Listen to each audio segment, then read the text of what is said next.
Next, we are going to read chapter number 13, waste and its management. Like waste, आपको पता है, ये नाम से ही पता है कि waste क्या होता है. कचरा, like that is not useful to us. जो भी अपने लिए यूज़फुल नहीं होता है वो वेस्ट होता है. In the 21st century, today we are proud of our scientific and industrial progress. हम बहुत प्राउड है ना, गर्व होता है देख कर कि अपन साइंटिफिकली अपनी इंडस्ट्रीज़ कितनी प्रोग्रेस कर रही है, कितनी बढ़ रही है ना, जिसकी वजह से अपने को बहुत सुख सुविधाएं मिल चुकी हैं. But due to this progress, अगर ये तो एक साइड है उसका, लाइक एक पहलू है कि अपन उससे बहुत खुश है, अपने को बहुत प्रोग्रेस हो रही है, अपनी कंट्री दूसरी जगह अपना नाम कमा रही है, या अपने को बहुत सारी सुविधाएँ मिल रही हैं. पर दूसरे हाथ पे अगर अपन देखें तो इसी की वजह से ही एनवायरमेंटल डिग्रेडेशन भी हुआ है, यानी एनवायरनमेंट ख़राब हुआ है.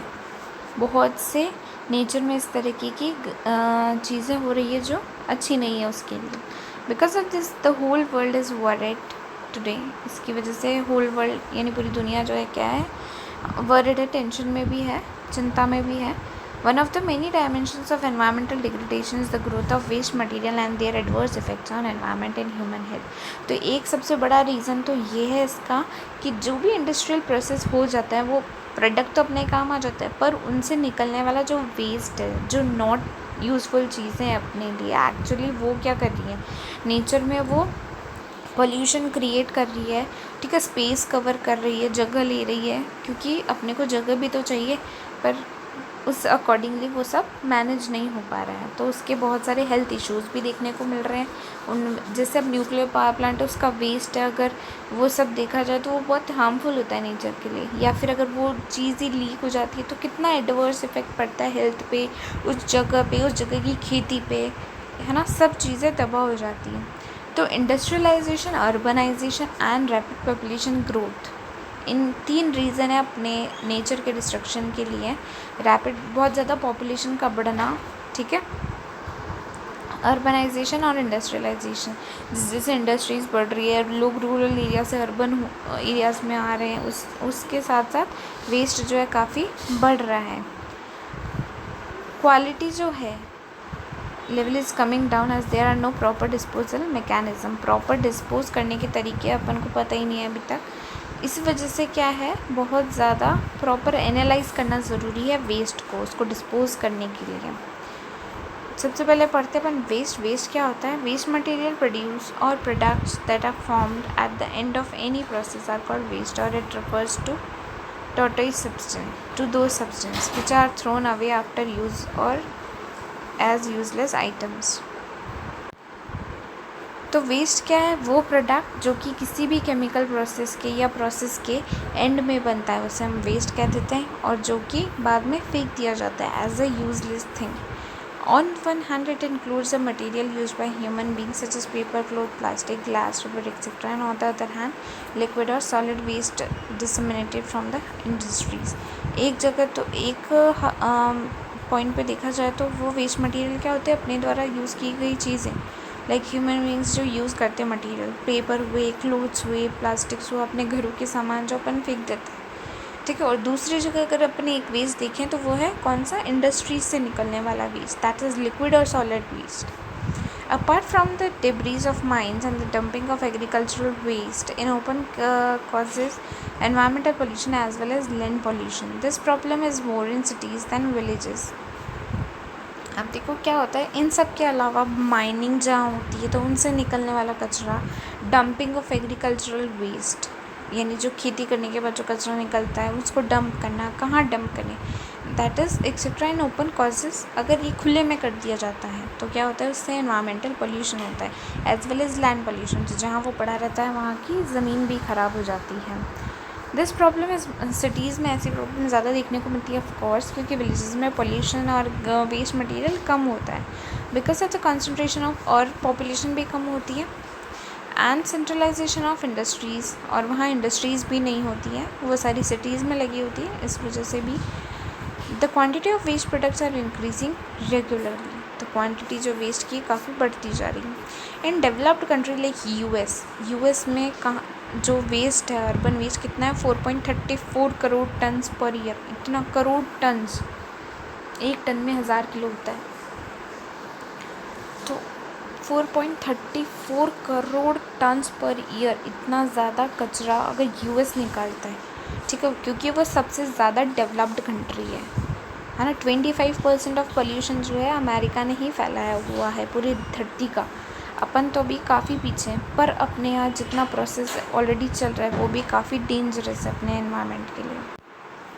तो in India where are there no provisions for waste disposal. अब अपन पीछे क्यों है? क्योंकि अपने पास वेस्ट डिस्पोजल के मेथड नहीं है, इस वजह से अपने यहाँ क्वान्टिटी ज़्यादा है, ठीक है। तो टाइप्स ऑफ वेस्ट, सबसे पहले अपन उनको कैटेगराइज कर ले तो अपने को डिस्पोज करना ईजी होगा। तो दो कैटेगरी में डिसोसिएट किया हुआ है, इसको दो कैटेगरी में क्लासीफाई किया गया है on the basis of decomposition, based on decomposition, यानी उसको डिकम्पोज हो पाएगा कि नहीं हो पाएगा उसके बेसिस पे दो कैटेगरी में डिवाइड किया है।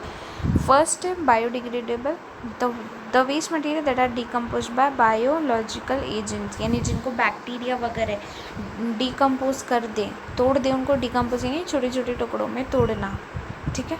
डिकम्पोज वर्ड का मीनिंग यही होता है। तो दोज वेस्ट मटेरियल जो डिकम्पोज हो जाए किसी भी बायोलॉजिकल एजेंट के थ्रू, लाइक बैक्टीरिया हुआ एक्सेट्रा एक्सेट्रा, तो उनको हम बायोडिग्रेडेबल वेस्ट कहते हैं। ऐसे कौन से होते हैं? Agricultural waste, biomedical waste like cotton, क्योंकि कॉटन पेड़ से मिलती है तो वो नेचुरल चीज़ है और नेचुरल चीज़ों का डिकम्पोजिशन होता है क्योंकि नेचर ने रूल बना रखा है, ठीक है। फ्लैश पीसेस, ब्लड हुआ, ये सब कैसे हैं? बायोडिग्रेडेबल। नॉन बायोडिग्रेडेबल कौन से हैं? जो इंसानों द्वारा, मोस्टली वही है जो इंसानों द्वारा बनाई गई है।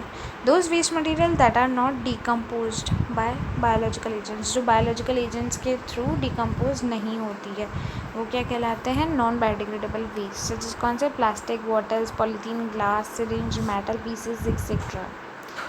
नाउ सेकेंड कैटेगरी है डिवाइड करने की, सोर्स ऑफ वेस्ट, यानी कहाँ से मिलता है उसके बेसिस पे वेस्ट को क्लासीफाई किया गया है। जैसे कि बहुत सारे सेक्टर्स होते हैं, इंडस्ट्रीज हुई, घर के रिसोर्सेज, डोमेस्टिक सोर्सेज हुए, एग्रीकल्चर और मेडिकल सेक्टर्स हुए, एक्सेट्रा एक्सेट्रा। तो फर्स्ट अपना हाउस होल्ड सोर्स, अपने घर से क्या निकलती है? Dirt is released every day cleaning after cleaning the house which include dust, paper, cardboard, clothes, plastic, would, metal pieces, vegetable and fruit peels, rotten products, dried fruit leaves etcetera etcetera. घरों से कैसे कचरे निकलते हैं? Paper हुआ, है ना, cardboard हुए, डस्ट, डर्ट, मिट्टी निकलती हैं, वुड हुआ, लकड़ियाँ, मेटल पीसेज, या अपन वेजिटेबल और सब्जियों के छिलके, ठीक है। रॉटन प्रोडक्ट्स, कुछ ख़राब हो जाता है, सड़ जाते हैं अपने सब्जी रोटी, तो अपन वो फेंक देते हैं, ड्राइड फ्रूट लीव्स एक्सेट्रा, ये सब चीज़ें अपने घरों से निकलती हैं। अब देखो इंडस्ट्रियल वेस्ट कितने तरीके के हैं, इस टेबल में देखो आप ध्यान से। सबसे पहले फार्मास्यूटिकल मैन्युफैक्चरिंग इंडस्ट्री, यानी जो मेडिसिन बनती हैं वो दवाइयाँ, वहाँ का वेस्ट किस तरीके का होता है? माइक्रो ऑर्गेनिज्म, ऑर्गेनिक केमिकल्स होते हैं, ठीक है। तो ये टाइप्स ऑफ इंडस्ट्रीज़ दे रखी है इधर, और इधर बता रखा है कि किस तरह का वेस्ट निकलता है और उसके सिम्टम्स क्या होते हैं, यानी कैसे पता चलता है। तो suspended and dissolved organic matter, ठीक है, फार्मास्यूटिकल इंडस्ट्री में। टेक्सटाइल इंडस्ट्री में क्या होगा? फाइबर्स होंगे, टेक्सटाइल यानी कपड़े से रिलेटेड इंडस्ट्री, तो फाइबर्स एंड वेस्ट फैब्रिक, जो भी फाइबर्स का वेस्ट निकलता है वो एल्कलाइन एंड सस्पेंडेड सब्सटेंसेस इस तरीके के होते हैं, वो लाइक एल्कलाइन इन नेचर होते हैं और सस्पेंडेड होते हैं, नीचे बैठ जाए वैसी चीज़ें। केमिकल इंडस्ट्री में raw material, intermediate and and products, ये सब उनका वेस्ट होता है। नेचर कैसा हो सकता है उनका? पॉइजनस, एसिडिक, जहरीला, एसिडिक होता है, इस वजह से ही तो अपन ने पढ़ा था ना लास्ट ईयर कि केमिकल इंडस्ट्री से निकलने वाला वेस्ट पानी में अगर डाल दो तो वो that is harmful for the organism living in the water. So it depending on the nature of the industry कि किस तरह की इंडस्ट्री है, तो वहाँ से एसिडिक निकलेगा कि पॉइजनस निकलेगा कि एल्कलाइन निकलेगा, इनफ्लेमेबल होगा, फ्लेमेबल होगा। आग पकड़ने वाले वेस्ट भी होते हैं, हालांकि वो that is illegal to do so, but still, ठीक है, for knowledge I am telling you. Fourth है पेट्रोलियम इंडस्ट्री, जहाँ से रिसर्च केमिकल्स निकलते हैं और कैसे होते हैं वो? ऑयली और एसिडिक, क्योंकि ऑयल निकलता है वहाँ से। फिफ्थ है फर्टिलाइज़र इंडस्ट्री, सॉलिड वेस्ट निकलते हैं फर्टिलाइज़र्स में, और इनके क्या होते हैं? इनमें ज़्यादातर कैल्शियम और कैल्शियम सल्फेट निकलते हैं। सिक्स्थ है थर्मल पावर प्लांट, जहाँ से एशेज़ निकलती हैं, यानी राख, जैसे फ्लाइंग एशेज़, धुआं वगैरह, काला धुआं, इस तरह से। उनमें क्या क्या प्रेजेंट होता है? सिलिकेट, आयरन ऑक्साइड और सेमी बर्न्ड कार्बन, क्योंकि क्या होता है आपको पता है, ब्लैक कलर का स्मोक है या ऐसी कुछ चीज़ें, तो उनमें कार्बन कंटेंट ज़्यादा रहता है, तो वो सब चीज़ें निकलती हैं इनसे। 7th है रबर इंडस्ट्री, रबर निकलता है वहाँ से waste, high chloride rubber powder. In fact ये रबर पाउडर वगैरह ये सब अपने गले में जाके अगर ये अपन मतलब सांस लेते वक्त थोड़ा भी इनका कंटेंट जाता है तो धीरे धीरे करके इनसे बीमारी भी हो सकती है। जैसे मार्बल में भी आपको पता है मार्बल पाउडर धीरे धीरे अपने अंदर जाता रहता है। जो मार्बल इंडस्ट्री में काम करते हैं, मार्बल फैक्ट्रीज़ में काम करते हैं, उनके भी वो मार्बल पाउडर धीरे धीरे गले में जाता है और उससे गले की बीमारी होना स्टार्ट हो जाती है, क्योंकि वो अपने रेस्पिरेटरी ट्रैक में धीरे धीरे अंदर एंटर करते हैं। The quantity increases in occasional celebrations and parties. अब ये वेस्ट अपने घरों से जो वेस्ट निकल रहा था उनकी क्वांटिटी बढ़ जाती है। अगर मान लो अपने घर में पार्टी वगैरह है तो 10-15 गेस्ट आएंगे तो अपनी क्वांटिटी बढ़ जाती है और इन सबको अपन घर से बाहर फेंक देते हैं। ठीक है, या तो अपन वैसे डस्टबिन में फेंकना चाहिए आपको, ऐसे इधर उधर नहीं। पर अगर कोई ऐसी चीज़ें हैं जो जानवरों के खाने लायक है तो आप उनको दीजिए, उसको मत डस्टबिन में फेंकिए। The rotting creates many pathogen that causes pollution and also spread disease. तो उनको सड़ने देने के बजाय डस्टबिन में जानवरों को देना बेटर है। ठीक है, क्योंकि उनके लिए तो खाना है, एनर्जी का सोर्स है, और उनके सड़ने से क्या होता है बहुत सारे पैथोजेंस क्रिएट हो जाते हैं ऐसे जो कि क्या करते हैं पॉल्यूशन और बीमारियां फैलाते हैं। लाइक है ना, जैसे मच्छर भी उस पर बैठेगा तो वो अपने ऊपर आके बैठेगा एंड अगेन लाइक दैट, तो वो सब क्या करते हैं डिजीज़ स्प्रेड करते हैं। सेकेंड है म्यूनिसिपल सोर्स,